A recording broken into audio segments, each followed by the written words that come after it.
তুমি কিসের মায়ে পড়ে জীবনটা কাটিয়ে দিচ্ছ, যেখানে প্রতিটা সেকেন্ডে সেকেন্ডে ফুরিয়ে যাচ্ছে আমাদের জীবন।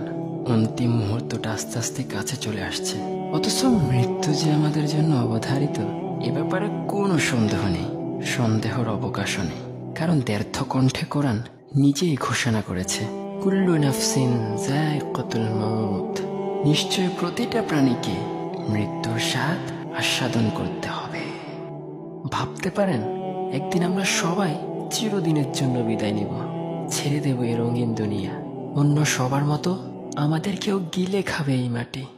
আর কত কলুষিত করবে নিজেকে। ফিরে এসো সেই রবের দুয়ারে, সামান জোগাও নিজের কবরের জন্য, যেন শান্তি নিবাসে থাকতে পারো। অন্যথায় আফসোস করে কোনো লাভ হবে না। তাই জীবনের শেষ সময় আসার আগে প্রস্তুতি নাও। একটা কথা মাথায় রেখো, জন্মটা যখন হয়ে গেছে তাহলে মৃত্যুটাও সুনিশ্চিত। আর জন্ম নিলে মৃত্যুবরণ করতেই হবে, এটাই রবের বিধান। তাই শেষমেশ আবারও বলছি, আমলবিহীন কবরে শান্তিতে থাকা যায় না।